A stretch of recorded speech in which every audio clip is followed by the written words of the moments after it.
इस मंदिर में शिवलिंग पर गिरती है बिजली, फिर होता है चमत्कार। खुद शिवजी ने इंद्र को दिया था ये आदेश। हिमाचल प्रदेश में भगवान शिव का एक ऐसा मंदिर है जहाँ स्थित शिवलिंग पर बिजली गिरती है, इसलिए इसे बिजली महादेव मंदिर कहा जाता है। इस मंदिर से जुड़ी मान्यताएं क्या हैं? भारत में भगवान शिव के कई ऐसे मंदिर हैं जिनसे जुड़ी कहानियां और मान्यताएं हर किसी को अचंभित कर देती है। आदि योगी भगवान शिव का चरित्र जितना रहस्यमय है, उतने ही रहस्य उनके मंदिरों में भी आपको देखने को मिलते हैं। भगवान शिव के इन्हीं चमत्कारी मंदिरों में से एक ही हिमाचल के कुल्लू में स्थित बिजली महादेव मंदिर। यहाँ शिवलिंग पर बिजली गिरती है और यह शिवलिंग चकनाचूर हो जाता है। हालांकि टूटने के कुछ दिनों के बाद रहस्यमय तरीके से ये अपने पूर्व रूप में भी आ जाता है। इस मंदिर से जुड़ी कथा और मान्यताओं के बारे में आज हम आपको जानकारी देने वाले हैं। बिजली महादेव मंदिर। बिजली महादेव मंदिर हिमाचल प्रदेश के कुल्लू जिले के काशवरी गांव के पास है। माना जाता है कि हिमाचल की खूबसूरत पहाड़ियों में यह मंदिर प्राचीन काल से स्थित है। इस मंदिर के पास ही ब्यास और पार्वती नदी का संगम स्थल भी है। इस मंदिर से जुड़ी कहानी और मान्यताएं बेहद रोचक। बिजली महादेव मंदिर से जुड़ी पौराणिक कथा। माना जाता है कि कुल्लू जिले की जिस पहाड़ी पर यह मंदिर स्थित है वो कुलंथ नामक राक्षस के शरीर से बना है। कुलंथ के नाम से ही कुल्लू का नाम भी पड़ा। पौराणिक कथा के अनुसार एक समय धरती पर कुलंथ नाम का एक राक्षस हुआ करता था। कुलंथ अत्यधिक शक्तिशाली था। वह अपने बल का प्रयोग करके ब्यास नदी के प्रवाह को रोकना चाहता था और पूरी घाटी को जल में डुबोना चाहता था। अपने इस उद्देश्य की पूर्ति के लिए कुलंथ ने अजगर का रूप धारण कर लिया और जल के प्रवाह को रोकने की कोशिश करने लगा।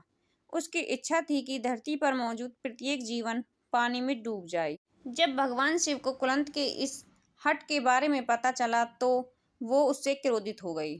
शिव जी ने किया कुलंथ का अंत। भोलेनाथ ने कुलंथ को समझाने का प्रयास किया, लेकिन उसने अपना हठ नहीं छोड़ा। भगवान शिव के समझाने के बाद भी जब कुलंथ नहीं माना तो उसकी पूंछ पर आग लगाकर शिवजी ने उसका अंत कर दिया। माना जाता है कि विशालकाय कुलंथ के मृत शरीर से ही उस पहाड़ की रचना हुई जिस पर आज बिजली महादेव का मंदिर स्थित है। भगवान शिव ने दिया इंद्र को आदेश। कुलंथ को हराने के बाद भगवान शिव इंद्र के पास पहुंचे। शिवजी ने इंद्र को आदेश दिया कि हर 12 साल में वह कुलंथ के शरीर से बने पहाड़ पर बिजली के झटके मारे। हालांकि भगवान शिव यह नहीं चाहते थे कि बिजली गिरने के कारण उनके भक्तों को कष्ट हो, इसलिए भगवान शिव ने बिजली का प्रहार स्वयं सहने का निर्णय लिया। कुलंथ के शरीर पर बने पहाड़ पर एक शिवलिंग के रूप में शिवजी अवतरित हो गए। माना जाता है कि आज भी हर 12 साल में एक बार इस शिवलिंग पर बिजली गिरती है और यह शिवलिंग चकनाचूर हो जाता है। बिजली के प्रहार के बाद ऐसे जुड़ जाता है शिवलिंग। हर 12 वर्ष के बाद जब शिवलिंग पर बिजली गिरती है और ये टूट जाता है, इसके बाद मंदिर के पुजारी इन टुकड़ों को एकत्रित करते हैं और मक्खन, नमक और सत्तू का लेप बनाकर इन टुकड़ों को जोड़ते हैं। चमत्कारी रूप से कुछ ही दिनों के बाद यह शिवलिंग अपने पुराने स्वरूप में लौटने लगता है।